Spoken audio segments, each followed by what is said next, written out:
What's up, friends? Welcome into the DLLS Cowboys pregame. We're getting ready for the Arizona Cardinals, and what I am going to use, the very sports generic term, must-win game. Oh, no, don't Yeah, do that. we're going to get you ready for it. Jeff and Jesse, right? Meow.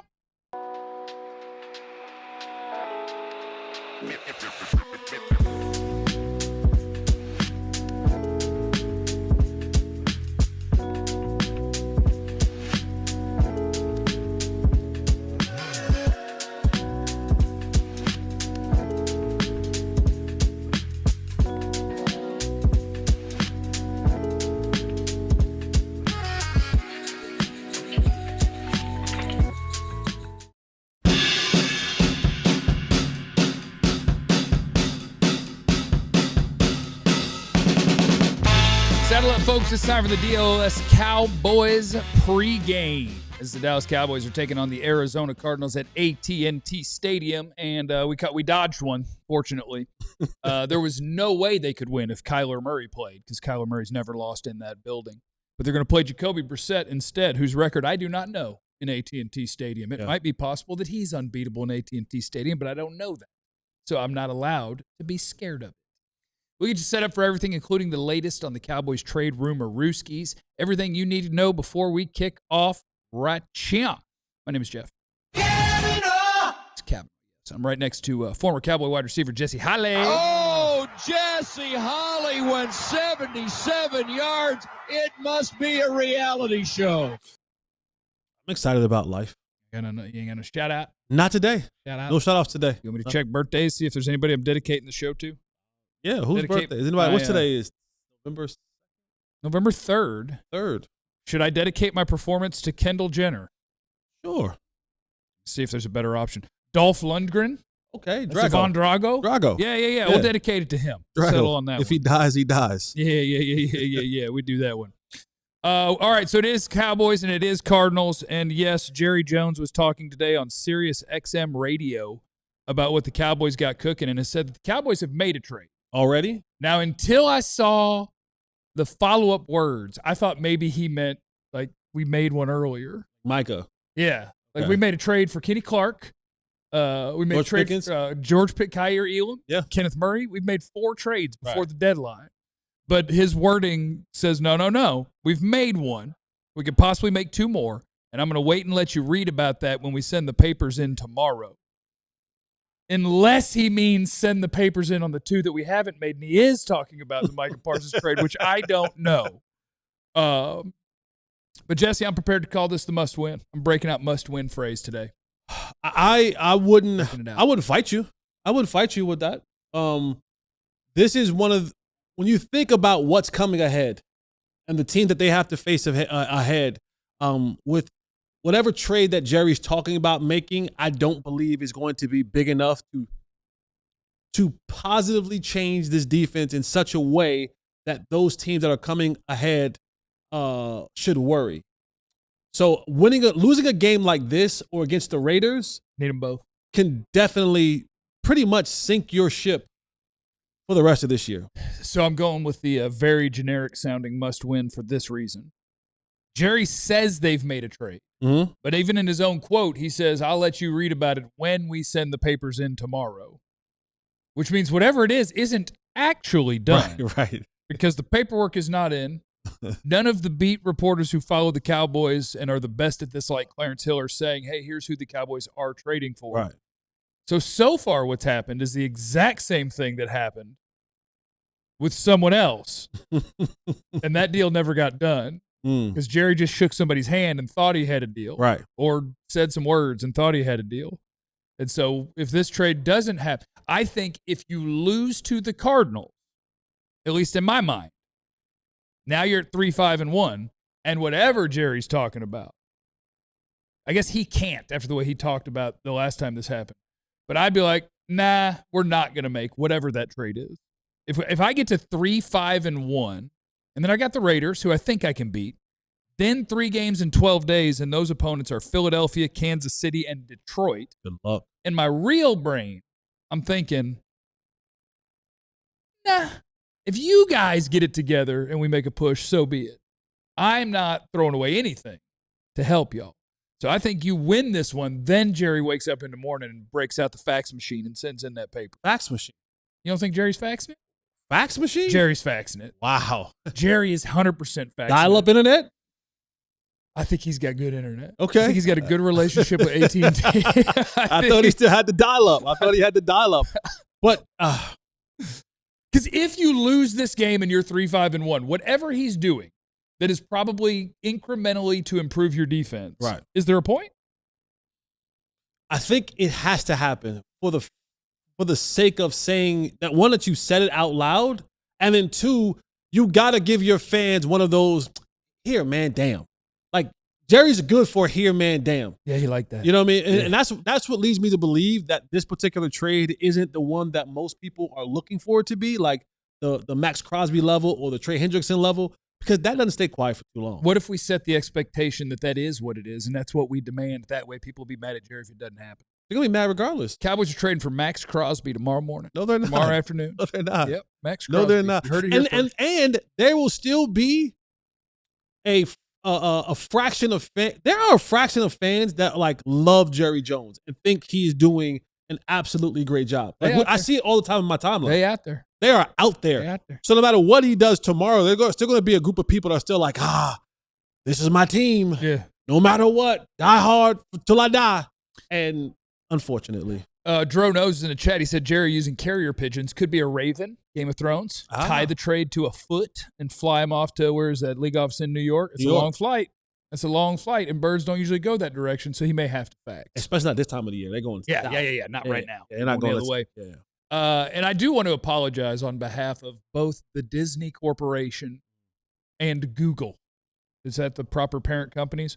YouTube TV under Google and ESPN are in a fight right now about how much we have to pay you to air your things. And so a lot of people aren't going to see this game tonight. I hope we are. I think we got a different thing up there. I got my YouTube TV up there, but that's how we watch Red Zone. And we don't need Red Zone tonight. I think we got the game. If not, check out the first ever post game where we don't know what happened. Oh, we can go downstairs. We can go downstairs. We can go downstairs and handle that. Yeah. Actives and inactives for this game are relevant. I do believe I have a take on 3 of these. Jaden Blue is inactive. Can't fumble and play. Malik Davis is the running back who is active. Yep. Called up from the practice squad. Jonathan Mingo is inactive, and it is not due to injury. Ooh, people thought he was coming back. He was going to be number 3 wide receiver. Mozzie Smith is inactive because that's the rules. Every week we just swap out that 4th D tackle. All right, Mozzie, that wasn't good enough. It's Toya's turn. Toya, that wasn't good enough. Is that not insane? Is that not insane? Every week y'all just keep going back and forth. Your turn. Keep them fresh. That is wild. We keep our 4th defensive tackle fresh. That's crazy. But I do think that this list right there does give you a decent amount of insight into a lot of the things that are wrong with the Cowboys right now. You guys know me. Ultimately, what is wrong? Jerry. It's always Jerry. But pieces of that on your inactive but not hurt list is a 3rd-year player that was your 1st-round pick. He's inactive. Yep. On that list is your 5th-round pick from this year on a running back depth chart that is Javonte Williams and then Malik Davis. And Jaden Blue is inactive. And then the 3rd one, Jonathan Mingo in year 2 with his new team, who you traded a 4th-round pick for, will not suit up. Right. I think that just sums up where we are, where it's just everything they've tried to do for about 3 or 4 years now. Pickens been good. Javonte been good. Like, not everything, but so many of the things that they have tried to do have just been misses. And eventually you look up and go, oh, man, we ran out of good players. Yep. That's tough. And I think the actives and inactives can tell you that today. So, yeah, we appreciate you guys being here. We are getting you ready for Cowboys and Cardinals. Allegedly, the Cowboys have a trade on the way, and then 2 more trades that Jerry doodled up on a piece of paper that we don't know if the other team is aware of them or, and he says, hasn't agreed to them. But he thinks that they're getting 3 guys tomorrow, maybe, and maybe not. What's your best guess at what happens tomorrow? Yeah, I think because here's the thing. if you're telling me that you're getting 3 guys potentially tomorrow, there's no way these are top end guys.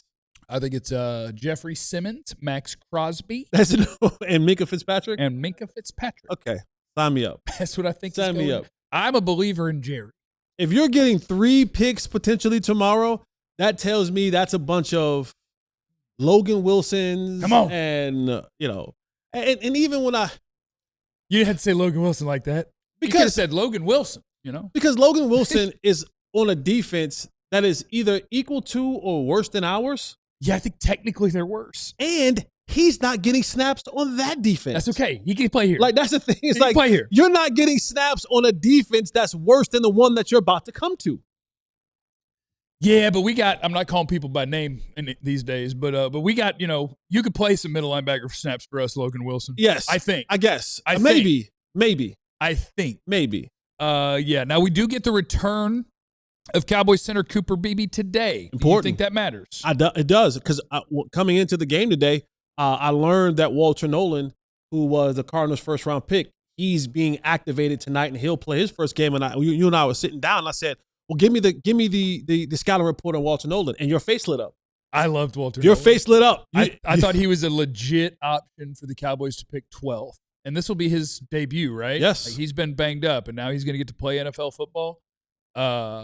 I'm a Walter Nolan fan. So having Cooper Beebe back gives you that girth and strength in the middle against an opponent that you were saying, like, they're getting some new girth and strength. Yeah, like he is a ragdoll folks sort of guy. And you like he ragdolls 300-pound dude. Oh yeah. So that says a lot when a guy like when you can there's only special individuals who can ragdoll other 300-pound dudes. Yeah. And so if you're saying that's what he's like can do easily, then yes.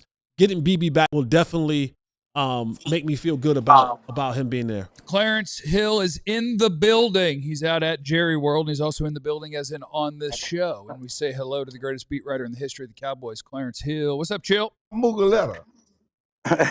What's up, fellas? How you doing? Kicking butt. Been bird dogging Jerry all day. Trying to bird dog Jerry over at the Stephen A. Smith thing over the Texas Live, and got him to talk about.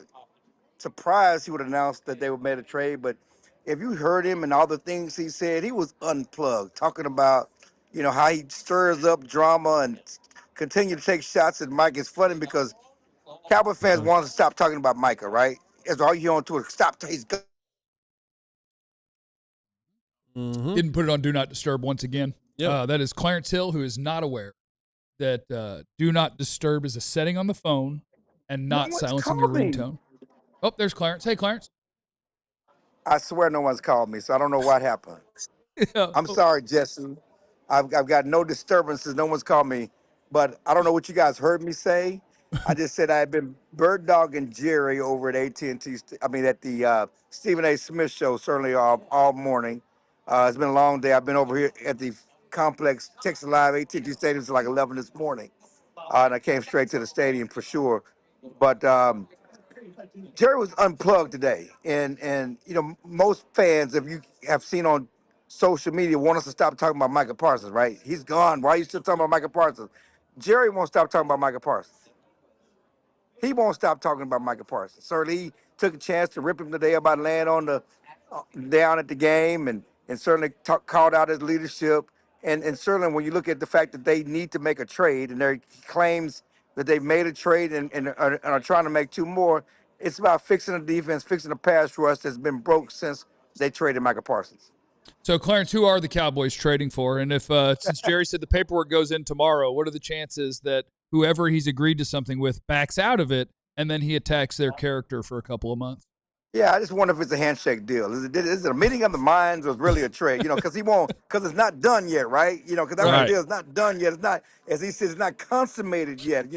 Fans are, he got to consummate this trade. Was just a handshake deal, or did Jerry really get it done? The paperwork goes in tomorrow, and we'll see. I don't know who it is, but it seemed like everybody, the Ravens got pass rush help. They got Draymond Jones. From the Titans. Certainly the Eagles, who've had 3 trades in the last week, got pass rush up with Jalen Phillips. Everybody's doing something. It's time for Jerry to do something. Certainly, I don't know if we deciphered the Max Crosby tweet yesterday was apologizing to Raiders fans? Was that a goodbye apology, or was he sincere about we're going to do better, or was he saying goodbye? Certainly a kid from Colleyville who Cowboy fans want. I think he would be a great addition, especially with the contract he has, and he would be immediate help. He's young enough to not just be about this year, the next couple of years. So Jerry wouldn't tell us. He's going to wait till tomorrow, and I'm sure he's going to tell it all on the radio if he doesn't spill the beans after the game tonight.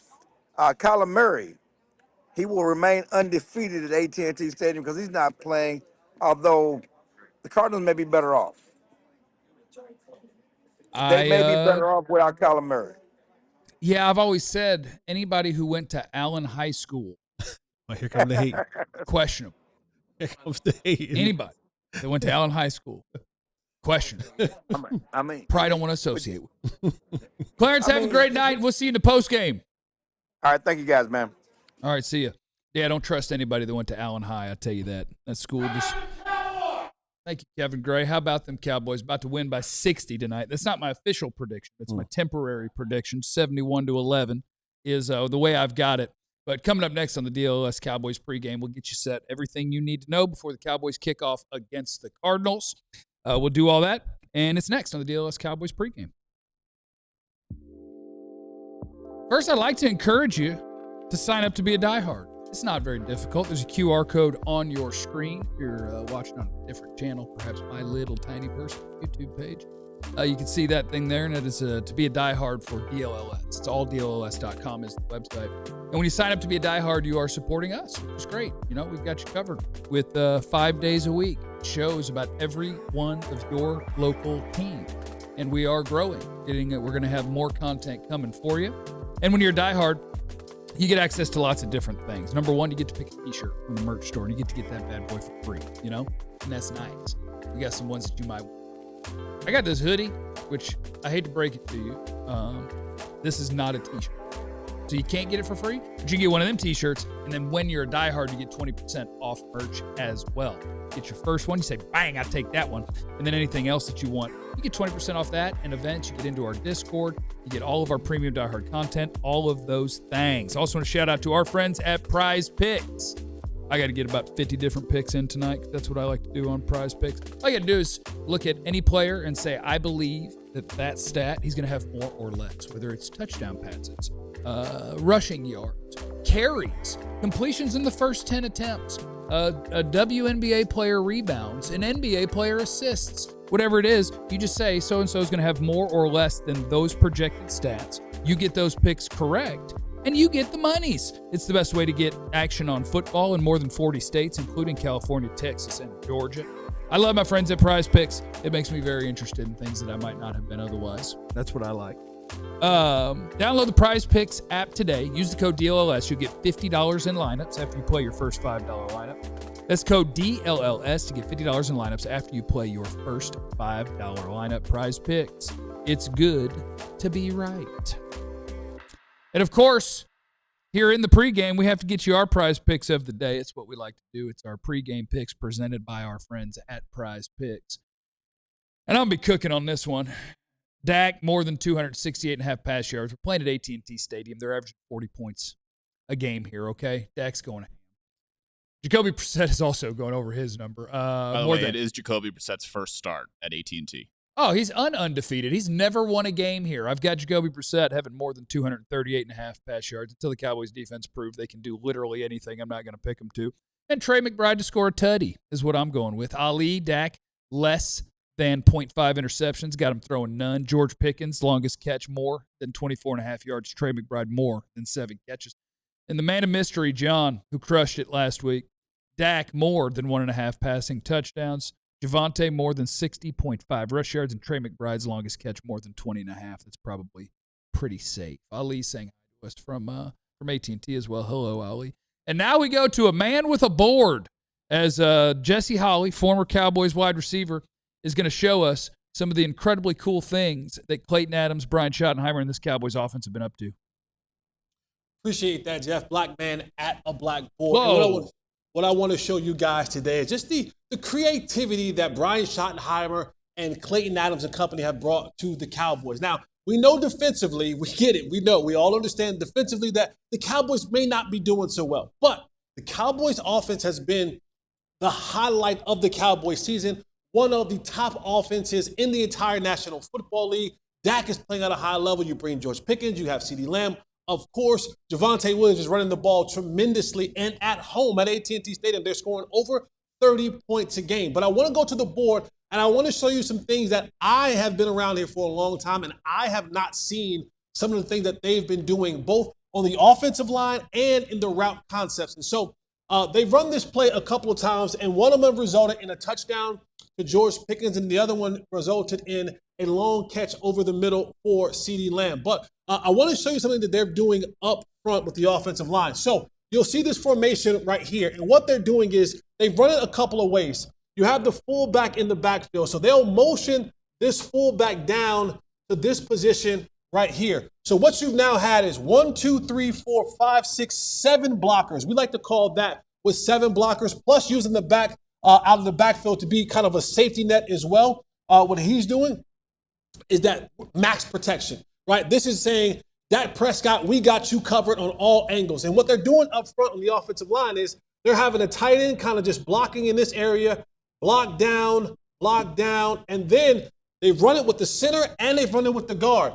So they'll have all of these guys blocking down. We call it elephants on parade. They're blocking one way. So what you'll have the center do is the center will then block down, push this guy, slam him onto this guard. The quarterback now is faking to the running back on this long play action pass right here. And you'll see him just keep drifting and drifting and drifting to the other hash mark.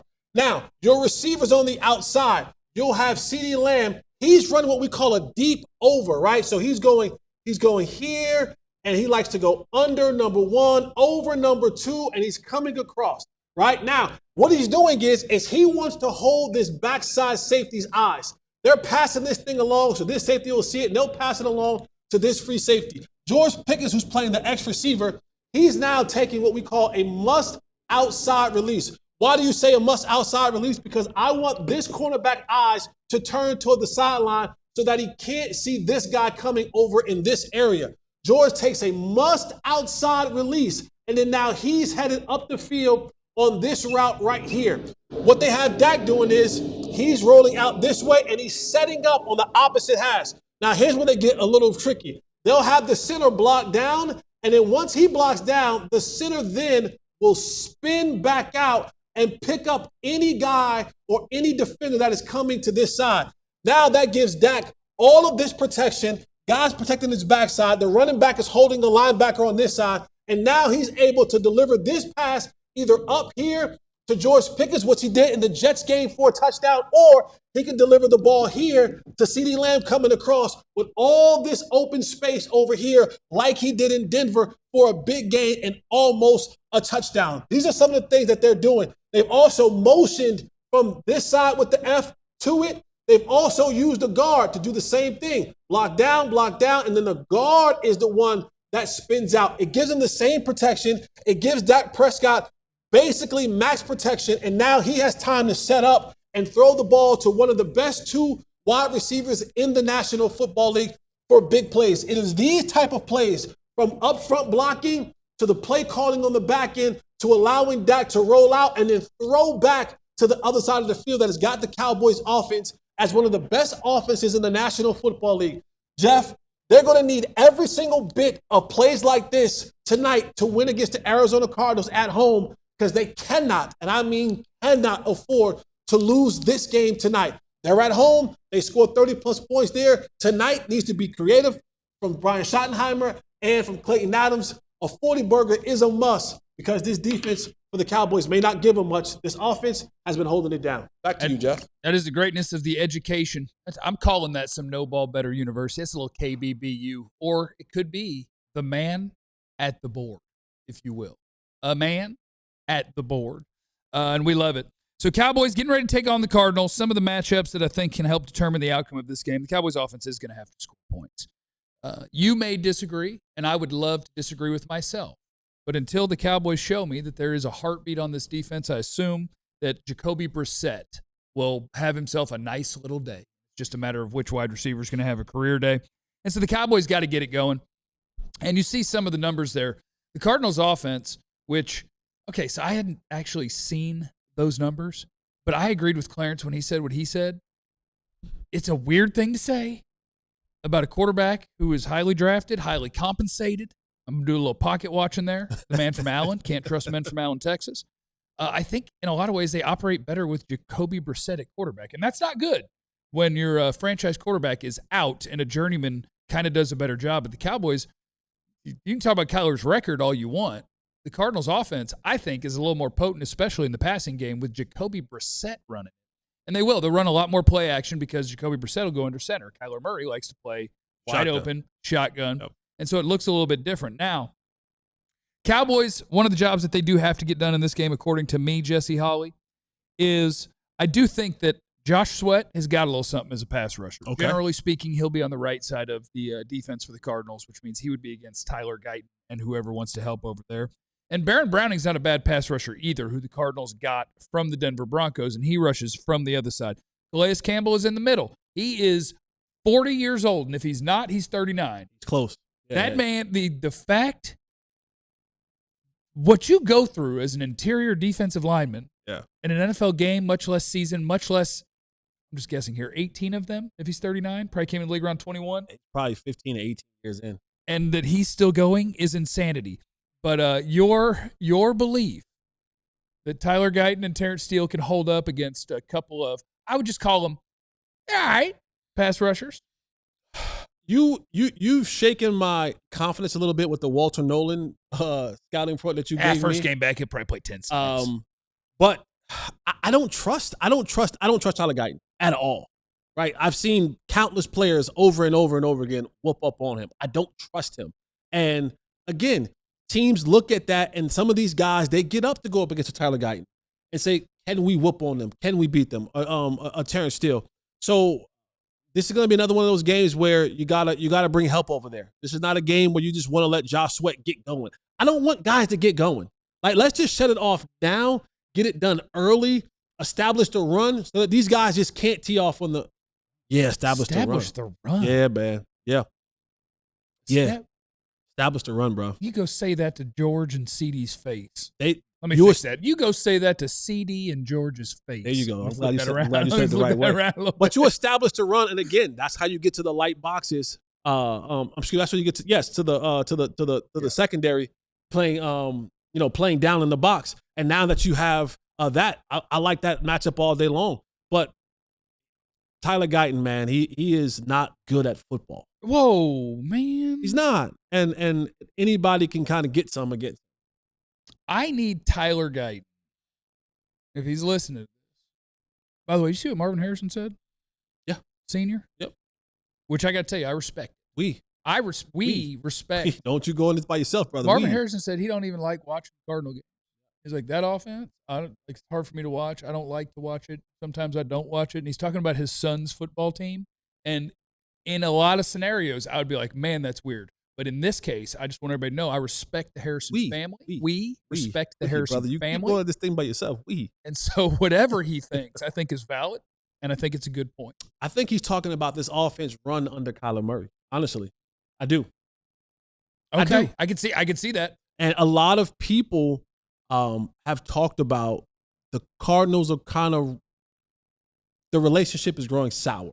Well, the report on him was 100% true. They put a clause in his contract to get him to play less Call of Duty, basically, and to actually open his playbook. And then when that became a story, they had to pretend that, no, that's not in there, or we took that out, or whatever. Yeah. No, because they had to cover for their quarterback. Yeah. That's absolutely a thing. Yeah. That's why a lot of times he looks like a rookie, even though he's been in the league for like 7 years. And that's why this offense operates a lot better under Jacoby Brissett. Because most offenses, and you know this, Jeff, most offenses in the league now is about timing, right? On schedule. Like, be at the top of your job, ready to throw the ball. Kyler Murray, he breaks containment, he breaks the pocket, he looks down. He's not trying to be on time as you need to be. And most offenses don't run that way. If you're always in a scramble mode, if you're always looking to just get out and be an athlete, you can't run a proper offense.